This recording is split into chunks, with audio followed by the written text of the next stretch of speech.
bayan. Assalamualaikum warahmatullahi wabarakatuh. Madayaw, umayong gabi kaninyong tanan.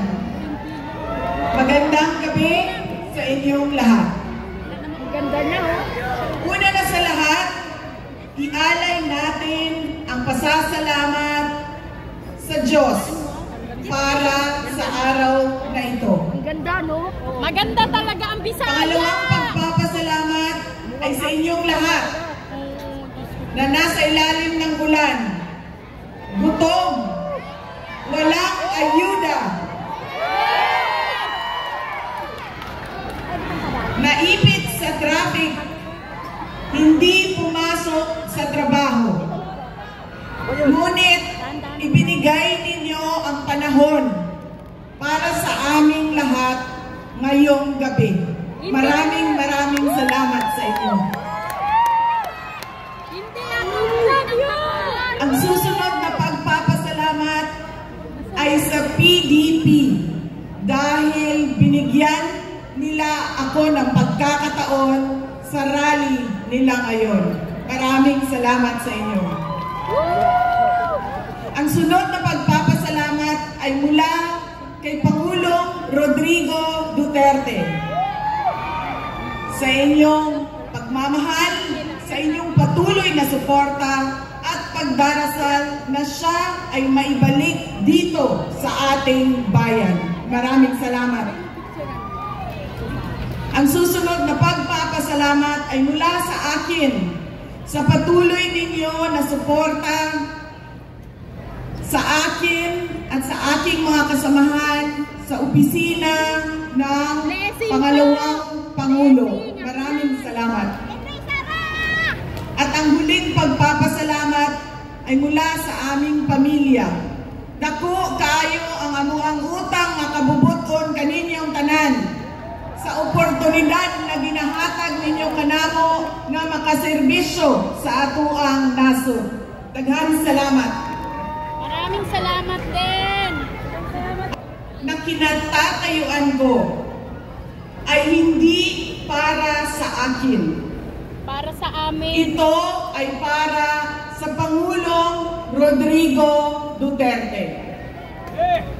Pero tinawag ako ng tadhana dahil kinidnap ang tatay nating lahat.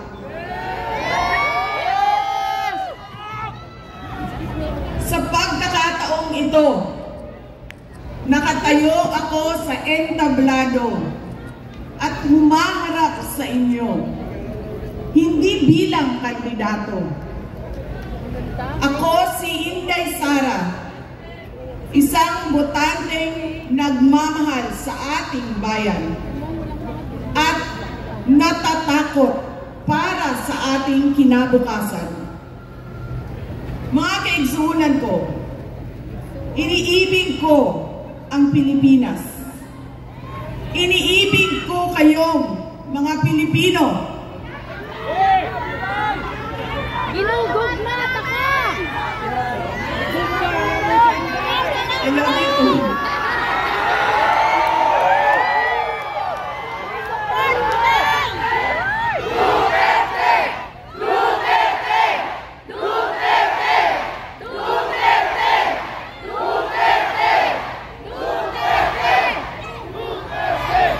This election will decide the future of our country.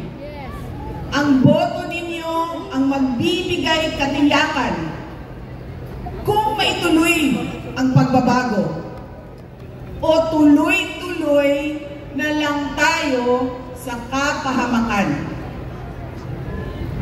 Filipinos deserve better. Nagpapasalamat ako dahil nandito pa rin kayo at nakikinig sa akin sa kabila ng kaliwat kanan na paninira nila. In the past months, my name and my family's name have been dragged through the mud.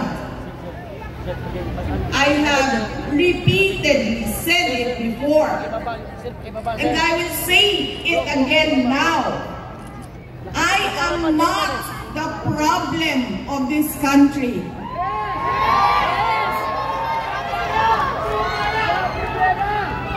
Hindi ako ang problema ng Pilipinas.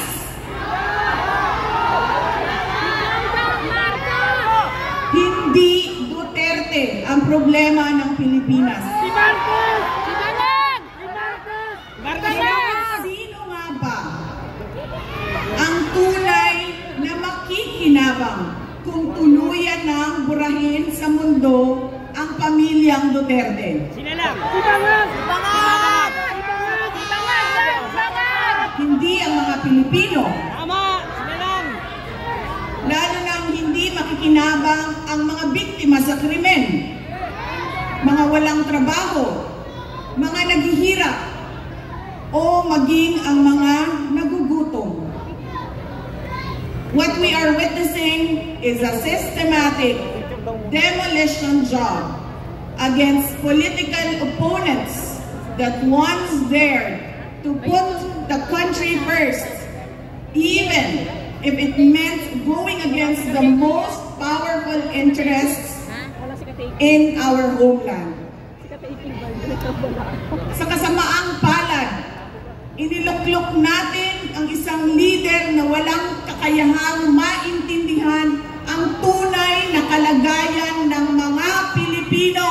Yes! At higit sa lahat, hindi kayang magdesisyon para sa kapakanan ng sambayanan. Si Balag! Pinagbabayaran natin ngayon ang pagpili ng maling leader. Nakikita natin ang lantaran at walang pakundangang paglabag sa ating saligang batas. Pinamumunuan din tayo ngayon ng isang taong patuloy pa rin tumatanggi, sumailalim sa isang pampublikong hair follicle drug test.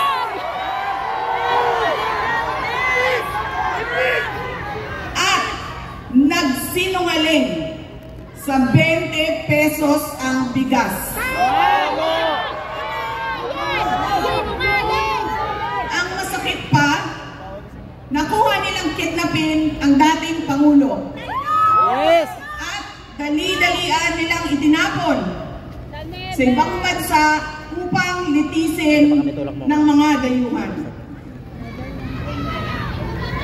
Ngunit, higit pa sa mga kabiguang ito ay isang mas malalim na pambabastos at panghiinsulto sa ating mga Pilipino. Iniinsulto nila tayo sa paggamit ng ayuda upang bilhin ang boto ng mga tao. Ang ayuda ay hindi naman likas na masama. Sa katunayan, marami ang natulungan ito noong panahon ng pandemya.